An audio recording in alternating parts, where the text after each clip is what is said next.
पुरणपोळी आवडते ना? आणि त्यावरती तुपाची धार तर अरे वा, खूपच छान. तर या तुपाच्या रूपात येण्यासाठी किती प्रक्रियेतनं जावं लागतं माहिती आहे का?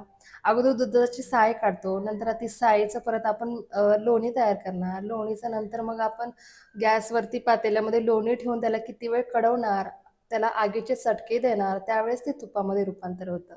मग मला असं वाटलं तूप बनवताना, की हा नियम सगळ्यांना सारखाच आहे. हा निसर्गाचा नियम आहे, सगळ्यांनाच सारखाच राहणार आहे.